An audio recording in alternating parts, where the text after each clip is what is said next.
Lucas capítulo 6, eu vou ler o versículo 20 até o 23. Lucas 6, 20 até o 23.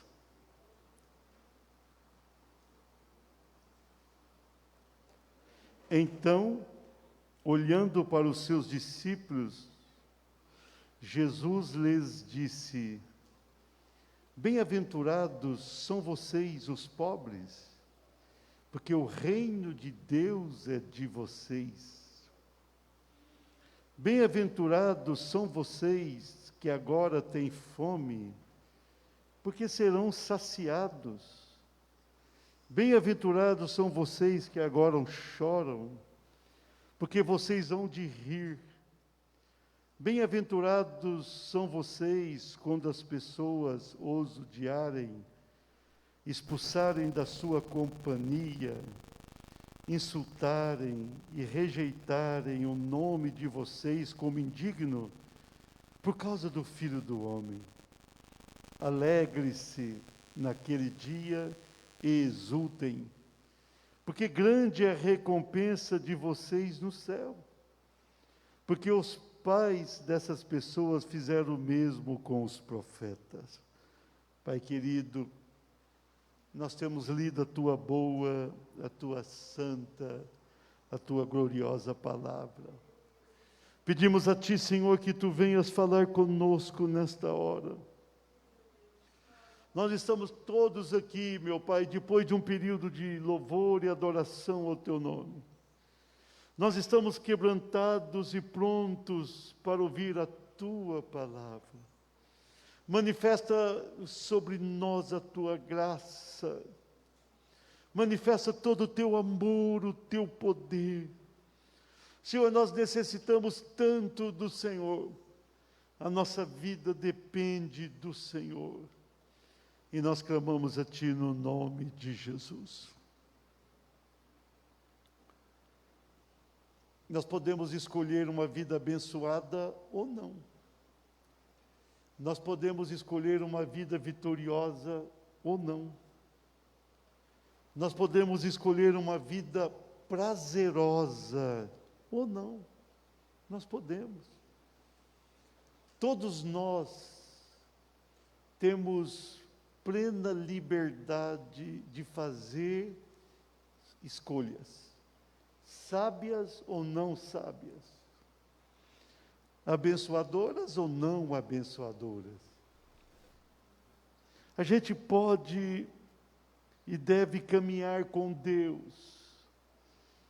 E nesse mundo, queridos irmãos e irmãs, nós precisamos ter um entendimento bem claro sobre o que a Bíblia nos fala acerca da nossa vida aqui no mundo. Muitas vezes pessoas pensam assim: eu estou aqui para aproveitar o máximo dessa vida. Eu tenho que fazer tudo o que eu puder fazer para ser feliz. Muitos dizem: a vida é curta, e por ser curta, então eu preciso mesmo fazer coisas que vão satisfazer o meu ego, satisfazer a minha carne. Então por isso que pessoas vão correndo de um lado para o outro e vão buscando coisas e mais coisas. Querem muito dessa vida, querem verdadeiramente o máximo que puder. Aí a pessoa viaja para um lado, a pessoa procura ganhar dinheiro, a pessoa procura gastar também esse dinheiro. E as pessoas querem viver esse mundo. Esse ano é um ano de reflexão, que não dá para viver o mundo, né? Esse ano o mundo está enjaulado. Todo mundo fica mais em casa do que em qualquer outro lugar. Então, mas isso nos ensina algumas coisas. Que a nossa vida, ela tem pouco a ver com aquilo que vivenciamos neste mundo. E tem muito mais a ver com aquilo que podemos vivenciar com o nosso Deus. Os valores dessa terra não são os valores dos céus. Aquilo que é valioso aqui não é necessariamente valioso para Deus e vice-versa. Então nós precisamos começar a entender, isso não é fácil de entender. Todo mundo, desde criança, quando se sente assim, consciente da vida, começa a pensar, o que eu poderei fazer para ser o máximo, ou ter o máximo de felicidade neste mundo. É normal o ser humano pensar desta maneira. Olha aqui Jesus, e Jesus estava no Sermão da Montanha, eu não peguei de Mateus, estou pegando aqui em Lucas, que é bem mais resumido, Lucas 6. Então nós vemos aqui esse sermão, eu pretendo um dia ministrar todo o sermão de Mateus 5, 6, 7, ali tem umas palavras boas para nós. Mas Lucas, ele resumiu aqui num capítulo, e especialmente esses versículos aqui, o Senhor vai nos falar acerca da bem-aventurança, ou bem-aventuranças. Ele vai falar sobre a felicidade. Ele vai dizer, você quer ser feliz? Então siga isso aqui. E quando a pessoa começa a ler, pensa, mas será que Deus não está equivocado? Deus jamais está equivocado.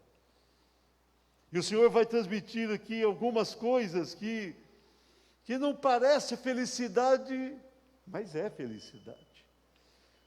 A gente vê aqui, no tema dessa passagem, as bem-aventuranças. As bem-aventuranças. E aí vai falar o seguinte, olha, felizes os bem-aventurados pobres. Alguém fala, pobre? Mas é bom ser pobre, eu quero falar alguma coisa sobre isso. Talvez não seja exatamente essa pobreza do mundo. Bem-aventurados que têm fome. Alguém fala, que loucura é essa? Tem nada pior do que ter fome. Bem-aventurados que choram, mas chorar não é felicidade.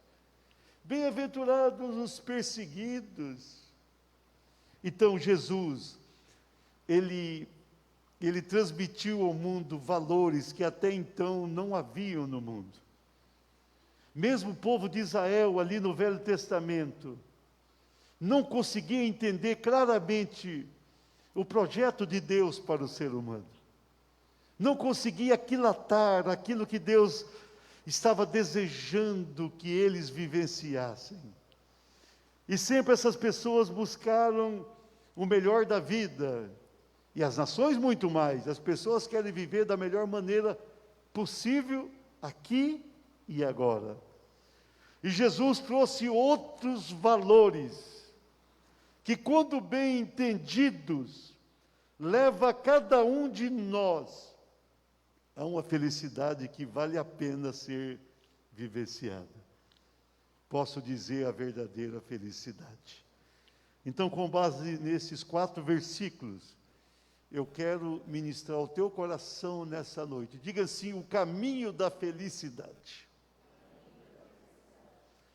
Eu estava preparando essa mensagem, o Senhor falou comigo, eu falei, Senhor, eu quero um tema para isso aqui.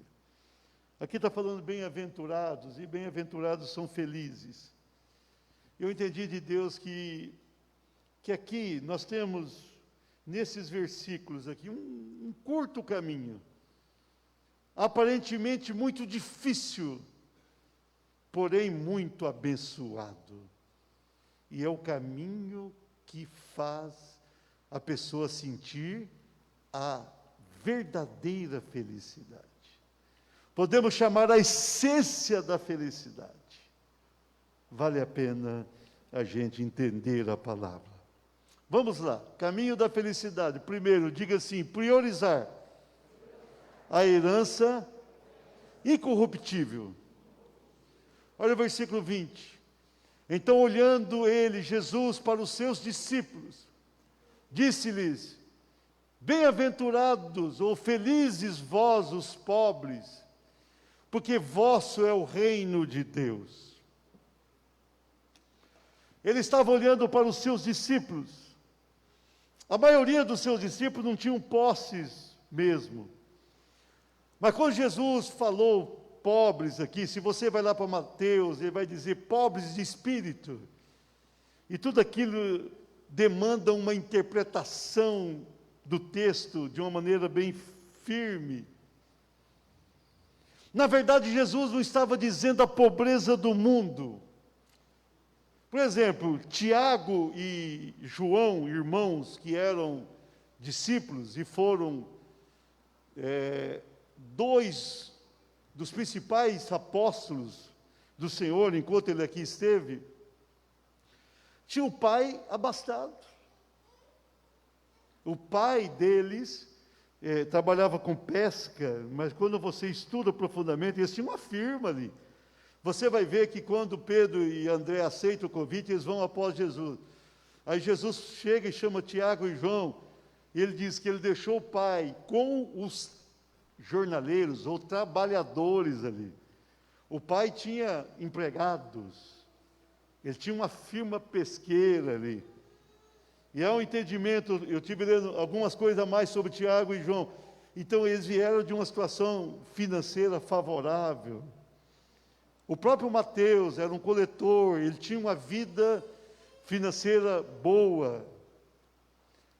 Então nem todos eram muito pobres, talvez pobre demais ninguém o era, mas tinha alguns com uma situação melhor. Então quando Jesus falou bem-aventurados os pobres, e lá em Mateus ele fala pobres de espírito, ele não estava querendo dizer exatamente a pessoa que estava vivendo uma miséria financeira, mas ele estava querendo dizer, olha, vocês que são quebrantados agora, vocês que têm o espírito agora transformado, vocês que agora estão vivendo uma nova situação, vocês que agora têm uma outra prioridade de vida, vocês que abandonaram o mundo e aquilo que o mundo oferecia a vocês, vocês que vieram para me seguir, e vocês agora são desprezados pelo mundo.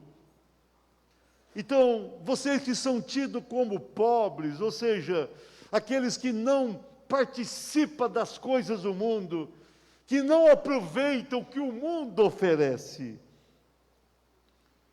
E Jesus vai dizer, vocês são felizes, porque o reino de Deus é de vocês. Amém. Jesus está dizendo aqui, olha, aquele que vem após mim, esse vai renunciar ao que tem. Aquele que renuncia a tudo quanto tem, não pode ser o meu discípulo, ele disse em outra ocasião.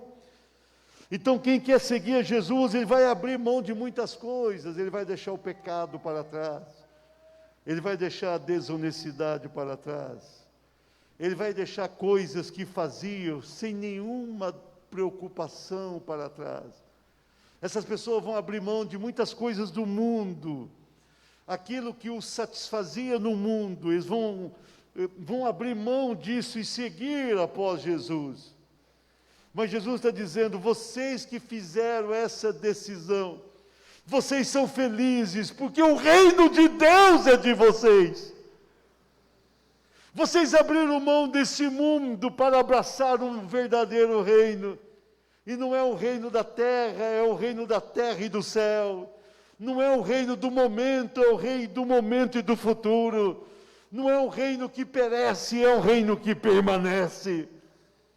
Então, é uma herança que não se corrompe, é uma herança gloriosa, é uma herança que inalterável, inatacável, incontaminável.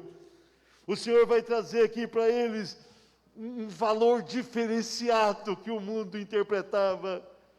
O Senhor está dizendo, vocês deixaram ali casas, vocês deixaram até a família, vocês deixaram bons empregos, e vocês estão me seguindo, mas vocês estão agora vivenciando algo novo, mas é algo bom, é algo que o mundo não conhece, é algo que o mundo não entende, mas é algo superior a tudo aquilo que pode ser visto neste mundo.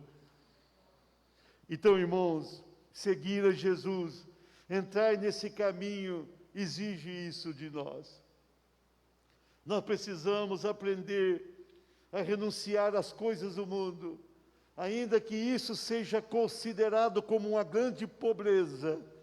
Mas nós precisamos abrir mão, porque se nós não abrirmos mãos daquilo que o mundo oferece, nós não poderemos receber aquilo que Deus oferece.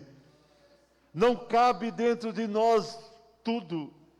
A gente tem que ter uma opção: eu vou para o mundo ou vou para Deus? E quando a gente começa a caminhar com Jesus, quando a gente começa a caminhar com Deus, a gente vai encontrando uma coisa nova, mas uma coisa melhor. O mundo não acha melhor, mas é melhor.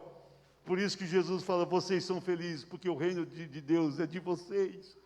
Vocês têm o reino de Deus, irmãos. Ter o reino de Deus é ter tudo nesse mundo.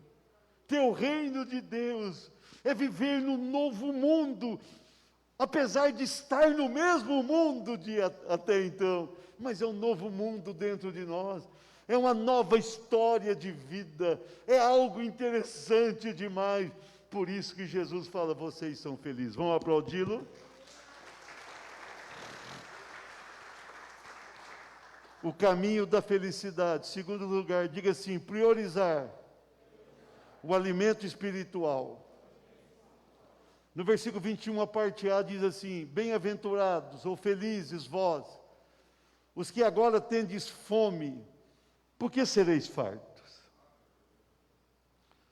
Novamente, Jesus aqui, ele não está falando de algo literal. Como a pobreza não era algo literal, a fome também. Fome não era aquilo que os discípulos passavam. Quando a situação ficava difícil, Jesus pegava 5 pães e 2 peixes e fazia uma festa. Fazia um dia de festa. E multiplicava, e todo mundo tinha um alimento. Alimento material não era exatamente aquilo que os discípulos precisavam. Mas quando fala aqui de fome, o Senhor vai além. O Senhor vai nos levar a pensar que quando alguém abre mão do mundo, e quando alguém decide seguir após o Senhor, quando alguém decide entrar no caminho de Deus, uma vez que foi convidado e constrangido a tal, essa pessoa começa a sentir uma fome diferente. E muitas vezes essa fome é até dolorida, porque a pessoa começa a sentir a necessidade verdadeira do mundo. E mais do que saciar a fome material no mundo, existe uma fome diferente, a fome por justiça. Vivemos num mundo tão injusto, vivemos num mundo com julgamentos precipitados e fora da realidade que nós temos. Vivemos num mundo numa situação tão complicada. Então, fome da verdadeira justiça, fome da palavra de Deus, fome, quando a pessoa se aproxima do Senhor, essa pessoa quer a justiça divina, e essa pessoa começa a sentir fome por aprender aquilo que Deus tem para a sua vida, e começa a sentir necessidades. É interessante, quando nos aproximamos de Deus e abrimos mão do caminho do mundo, nós passamos a estar num novo caminhar, e quando estamos caminhando dessa maneira, a fome que sentimos não é a mesma. Nós começamos a olhar para o mundo e falar: olha, o mundo está perecendo, o mundo está numa situação grave, e eu preciso fazer algo por esse mundo. E a pessoa sente fome. E o servo de Deus, a serva de Deus começa a pensar: o que eu poderei fazer? O que eu poderei fazer para ajudar? Irmãos, nesse tempo de pandemia, para nós pastores, para vocês cristãos, não tem sido nada fácil, porque a gente fica sentindo a fome por ajudar alguém. E quando uma pessoa nos procura e fala: olha, eu estou com a Covid, ou estou com um problema sério, parece que a gente vivencia a dor da pessoa. O pastor Dorival, lá o filho, eu tinha a impressão que eu estava vivenciando. Eu conheço o Sandro desde criança. Então você começa a deixar interiorizar em você a necessidade do próximo. Então essa fome aqui é sentir a necessidade do próximo, aquilo que o próximo precisa, aquilo que as pessoas necessitam. E nós vamos além, irmãos. Quando a gente conhece esse caminho, a gente começa a sentir uma fome diferente, de que aquelas pessoas que são da nossa família possam conhecer essa palavra, possam comer essa palavra, que pessoas amigas, vizinhos, possam vivenciar isso. E isso é difícil, isso é muito difícil, porque muitas vezes nós queremos abençoar e não conseguimos, porque as pessoas não abrem o coração, e Deus não força ninguém a uma tomada de posição. Então a pessoa começa a sentir fome. O cristão muitas vezes fala assim: o que eu posso fazer para saciar a vida de tanta gente que está sofrendo e precisa tanto de algo bom para a sua vida? Mas Jesus diz aqui, olha, felizes são os que agora têm fome, porque serão saciados, amém? Nós vamos ser saciados, amém? Você tem sofrido pelo teu pai, pela tua mãe, você tem sofrido pelo teu filho, a tua filha, você tem sofrido pelo teu irmão, você tem sofrido isso, você tem passado por momentos difíceis, e nessa noite o Senhor está falando com você, você vai ser saciado disso. O Senhor vai chegar e vai agir, vai manifestar o seu poder. Esse caminho não é caminho de derrota, esse caminho é caminho de vitória, esse caminho é caminho de verdadeira felicidade, esse caminho é caminho de bênção. Então tudo aquilo que você tem passado, você vai vencer, e você vai conseguir muitas coisas que você não imagina, você vai conseguir. Quem sabe você tem pensado: eu tenho sentido uma necessidade tão grande de abençoar as pessoas da minha casa, eu não consigo fazê-lo. O Senhor está dizendo para você: você vai conseguir, porque eu sou contigo, eu sou contigo, eu sou com a tua casa, eu vou abençoar essa vida, eu vou fazer um milagre, eu vou saciar esta tua necessidade, eu vou saciar isso. Você está sofrendo agora, mas eu entrarei com providência, e eu vou abençoar. Aplauda o Senhor.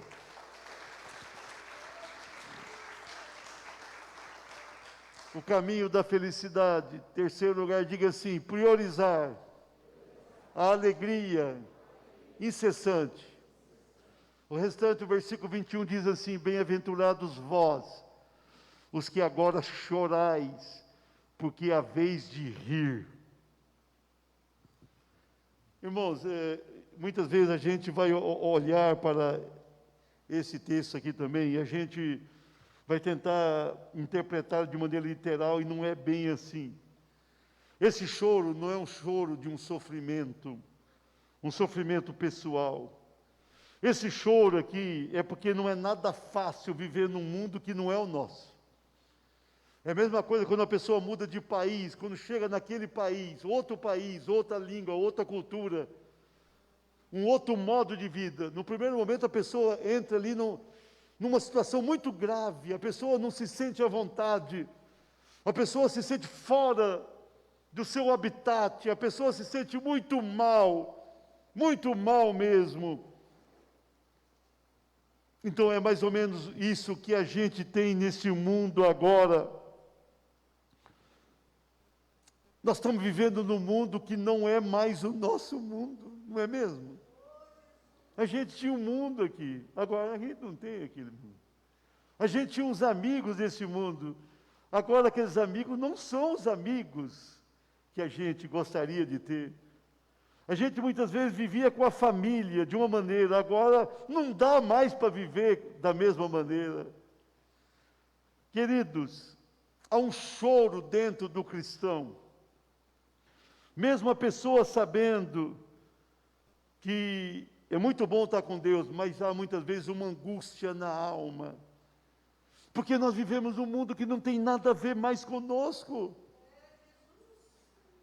Mas pastor, não tem, eu estou bem no mundo, então eu vou ficar preocupado. Se você está muito bem no mundo, então tem alguma coisa que a gente precisa rever, porque a gente está num mundo que não é mais o nosso. Então a gente chora, porque a gente está num lugar que não dá. As pessoas estão dançando lá fora, a gente quer dançar com Deus. As pessoas estão festando lá fora, a gente só gosta de festa celestial. As pessoas estão vivendo ali na prostituição e coisa parecida, a gente não quer saber disso. Então o mundo não é nosso. A gente entra num ambiente que não tem nada a ver conosco. A gente vai no lugar e parece que aquele lugar não é exatamente o que a gente imaginava. Tem pessoa que fala, eu vou para a praia e vai ser tão bom. Aí quando chega na praia, fala, puxa vida, essa praia não é o que eu pensei. Aí a pessoa muda, eu vou para outro lugar e fala, lá eu vou ser feliz. Chega lá, não consegue ser feliz. Porque a felicidade não está exatamente mais nessas coisas. A nossa alegria não é mais isso. Há um choro dentro de nós, porque a gente está fora de lugar. A gente está no mesmo lugar de sempre, mas não é a mesma coisa. Mas o Senhor fala conosco aqui, bem-aventurados são vocês que agora choram, fora de lugar, porque vocês vão de rir. Amém, irmãos? E aqui eu vou dizer uma coisa para vocês. Esse riso não será simplesmente o riso lá no céu. Eu acho que lá no céu a gente vai começar a rir, não vai parar mais, né? Mas a promessa de Deus é que aconteça conosco aqui. Os servos e servas de Deus, preste atenção nisso que eu vou ministrar ao teu coração agora. Estão vivendo uma crise eclesiástica. Antigamente, a igreja evangélica era muito dura na sua maneira de ser, especialmente na questão de costumes. Não era coisa fácil, especialmente para os mais jovens, mais ainda para as mulheres do que para os homens. Isso anos atrás. Hoje, nós estamos vivendo uma crise eclesiástica sem precedente. Porque as pessoas estão encontrando a mesma proposta que tinha do mundo. As pessoas estão dizendo, venha para cá sorrir conosco. Venha para cá vencer o teu choro conosco. E como a igreja cresceu demais, nós temos hoje 1/3 da população brasileira que se diz evangélica. Então existem propostas de uma alegria que não é alegria que depende de Deus. Existe uma proposta das pessoas se satisfazer com coisas que se satisfaziam no passado antes da conversão. Então a pessoa entra num drama pessoal também. Nós precisamos voltar a encontrar um equilíbrio. Se no passado tivemos uma exigência exagerada, eu acredito dessa forma, eu sou líder de uma denominação no Brasil e no mundo. E eu acho assim, eu fiz a reforma das normas para tentar o equilíbrio. Mas, por outro lado, queridos, escuta-me bem, a gente tem que tomar cuidado para não entrar no outro extremo e achar que dá para servir a Deus e dá para servir o diabo. Dá para andar com Deus, mas dá para dar um jeitinho, né? Dá um jeitinho ali, olha. A nossa alegria vem daquilo que nós vivemos.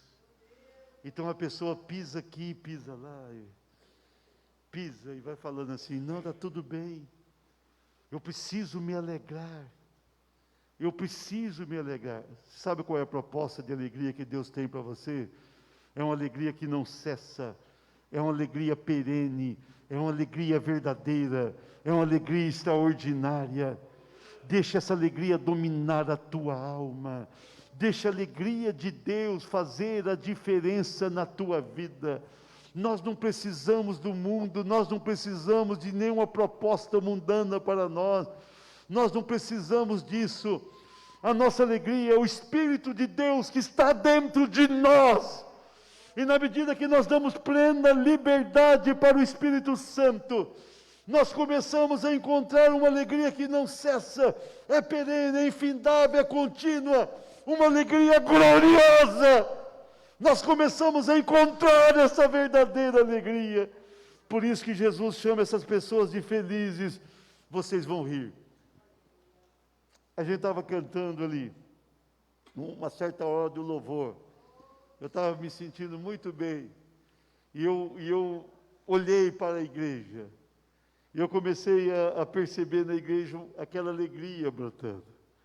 Você sabe aquela alegria que você começou a sentir nos cânticos? É uma alegria que vem de Deus. É uma alegria que não depende das circunstâncias nas quais você está envolvido. É uma alegria que não tem a ver com o mundo. É uma alegria que vem dos céus. Eu digo para você que essa é a verdadeira alegria. Essa é dessa alegria que nós precisamos. A outra alegria é enganosa, é passageira. A alegria de Deus domina nossa mente e coração e nos faz pessoas melhores e abençoadas. Aplauda o Senhor.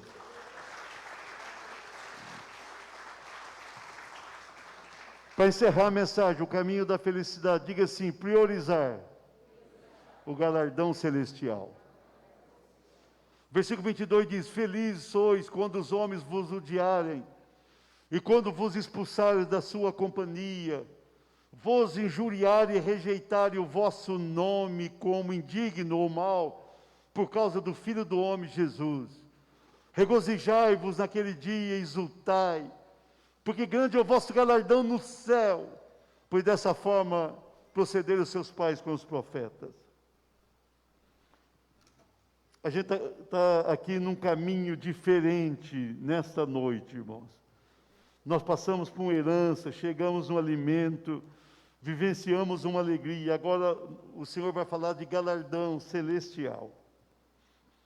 Mas o interessante é que o texto nos fala o seguinte: que as pessoas que são rejeitadas, preste atenção, parece loucura, as pessoas que são discriminadas, injuriadas, rejeitadas, expulsas da companhia de outros, devem regozijar. Regozijar é uma grande alegria, porque assim fizeram com os profetas. Não suma da igreja, não, mas eu vou dizer para você, a verdadeira igreja é essa. A verdadeira igreja não agrada o mundo. O verdadeiro cristão incomoda. Você está incomodando teus parentes? Está certo, incomoda. Não é que vai ser aquele, desculpa a expressão, chato, né? Chega ali, né? Mas o verdadeiro cristão, com o seu testemunho, com a sua alegria em meio à pandemia, com um bom resultado, até financeiro, em meio à dificuldade, com a vida satisfeita em meio à insatisfação geral, essa pessoa incomoda. A pessoa está morando no prédio, está todo mundo desesperado e está alegre. Está tudo bem, tudo bem. E a pandemia? Vencendo. Como é que estão as coisas? Prosseguindo. O que você está esperando para o próximo ano? Excelente ano. Estou morando quarta-feira lá e resolvendo tudo. Então, o verdadeiro cristão, ele incomoda. Ele incomoda. Até parente, tem parente que não gosta. Eu não quero encontrar você. Aí você fala, eu estou dando um mau testemunho. Não. Se você não brigou, né? A pessoa vai lá e briga, fala, aí não tem jeito, né? Mas se você simplesmente está vivendo o Evangelho, você vai ser discriminado. Pastor, e para eu não ser discriminado, eu posso viver igual ao mundo? Não pode. Se você viver a palavra de Deus, você vai ter dificuldade no relacionamento geral. Mas isso aconteceu com os profetas do Velho Testamento. Elias tinha acabado de descer fogo do céu e a mulher do rei falou, vou te matar. A vida é assim, ela podia falar, puxa, que coisa linda, fogo do céu, mas eu vou te matar. Pode tomar jeito na tua vida, eu vou te matar. A vida é assim. A vida é assim. Moisés estava tentando ajudar aquele povo no Egito, o faraó falou, eu vou acabar com você. E cresceram juntos no mesmo palácio. A vida sempre foi dessa maneira. Jesus, ele entrou em Jerusalém, eu preguei aqui há pouco tempo, numa quarta-feira, ele entrou em Jerusalém numa festa tremenda, tremenda, ele estabeleceu o seu reino ali, 5 dias antes da crucificação, mas no dia da crucificação, instigados pelos líderes, a mesma multidão gritou: crucifica-o, crucifica-o. Aqueles que estão fazendo a vontade de Deus não conseguem ter algo significativo nesse mundo, não conseguem agradar o mundo, não conseguem ter aquilo que tinha no passado. Eu me lembro quando eu me converti, faz tempo, né? Faz tempo, faz algumas décadas. Daqui a pouco chega a 50 anos de conversão. Eu sempre fui uma pessoa assim, muito dada com os outros. Eu acho que eu já tinha um chamado para ser pastor antes da conversão. Eu sempre fui muito dado. Eu era uma pessoa que eu tinha muitos amigos. Eu tinha muita facilidade em ter amigos. Meu pai também era assim. Talvez está puxando meu pai era um homem muito dado com os outros. Eu também era dessa maneira. Aí quando eu converti, eu falei: olha, eu converti, eu tenho a Jussiene, né, eu converti a Jussiene, toda a igreja, mas eu não vou perder nenhum amigo meu. E eu fiz de tudo para não perder, mas não tinha jeito. Quanto mais eu corria atrás deles, mais eles corriam de mim. Irmãos, tem um choque, não tem jeito, não tem jeito. Quando a pessoa converte, é aquela pessoa de um jeito ou de outro acaba sendo rejeitada. Você está sendo rejeitado por alguém? Aí você pensa: eu estou dando um mau testemunho. Não, você está dando um bom testemunho. Você pode pensar: por que será que eu perdi o relacionamento tão bom com aquela prima minha que eu gostava muito? Será que eu fui mal? Não, você foi bem. Há um choque. Ou a pessoa aceita vir para Jesus, ou a pessoa não quer você perto, porque o inimigo entra e tenta afastar um do outro, porque o inimigo sabe, aquela pessoa tem Deus, e Deus vai entrar naquela vida.